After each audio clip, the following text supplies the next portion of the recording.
Like I come to see a little vampire ballerina do some shit. And she does for the most part. But it almost felt like Abigail's character here was like the Winter Soldier. You know what I mean? She'll come up, she'll do a little dance, you know, bite a motherfucker that you don't see her again for a while. And then it got to the point where she's not even like the main focus of the movie anymore as far as being the villain goes.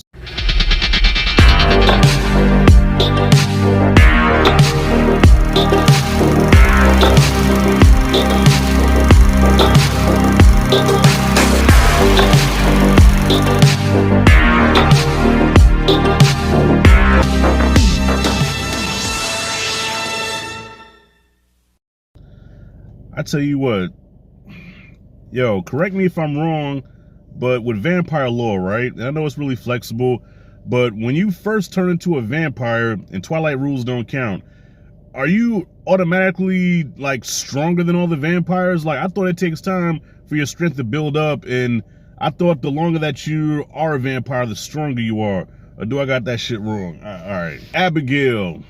I was really anticipating this one because I am a sucker for a good vampire movie, and I haven't got one of those in a long time. And I have to say off rip that this is no Fright Night, Lost Boys. Hell, this is not even Blade 2. It's better than Twilight though. At least we're back to serious vampires that fuck people up and we have a lot of blood.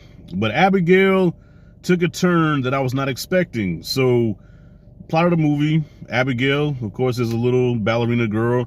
She gets kidnapped by this group of thugs for Giancarlo Esposito. He has a ransom on this little girl. The father must pay up $50 million or she will not go home.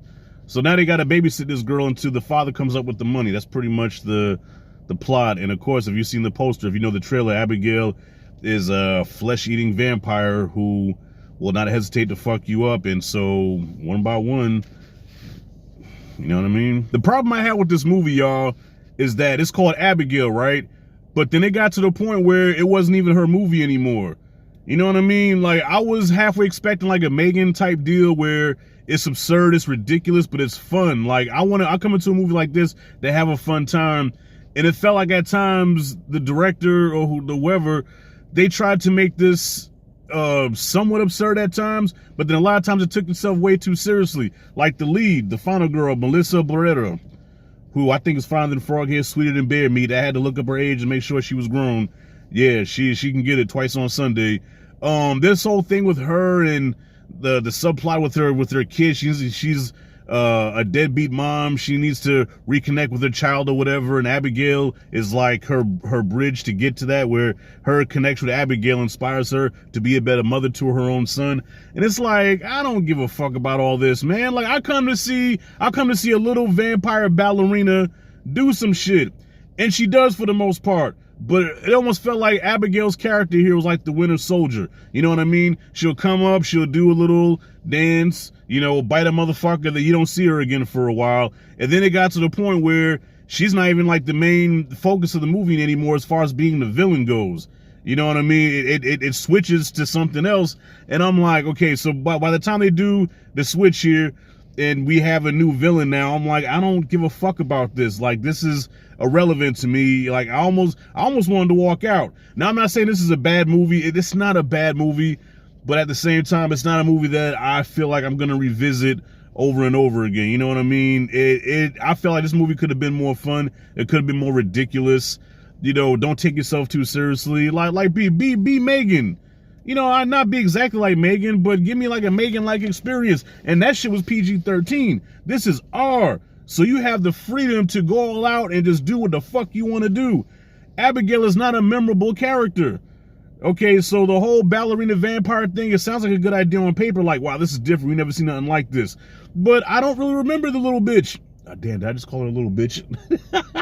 I didn't mean that. All right, so I might X that out or I might not. Hell, who's going to watch this video anyway? I didn't really remember her. You know what I'm saying? Like, even the main characters, they were all stupid. Like, yeah, the one dude played by Kevin Durant, right? And for some reason, I kept feeling like Arnold was supposed to play that role. Like, he puts me in the mind of an old Arnold Schwarzenegger. He was so damn dumb. Like, how are you not the first motherfucker to not get killed? You know what I'm saying? This movie also ended a streak of horror films where the brother made it to the end. All right, we had a streak going where the brother made it to the end of the movie. This time around, spoiler, yeah, the brother is one of the first motherfuckers to go. Never seen or heard of again. I forgot he was even in this movie until I looked it up afterwards. I looked up the cast. Yeah, man, very dumb, dumb characters, but of course, what do you expect from a horror movie?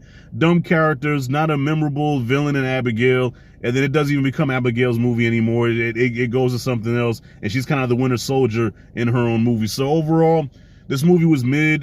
Does have a couple of genuine good jump scares, a couple of creepy moments. I even like the way the film was shot, very bloody.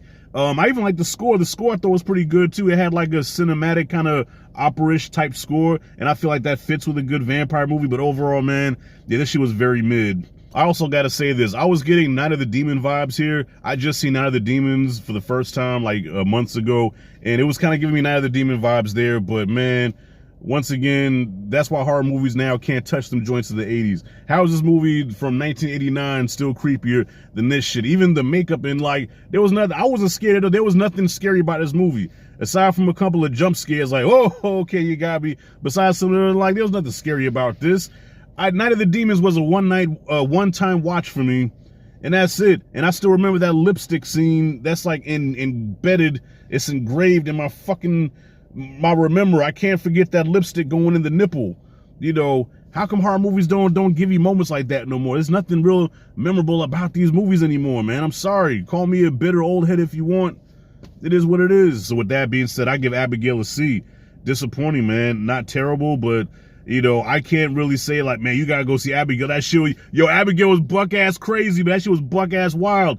Nah, it's mid. It's mid at best, but it's better than Twilight.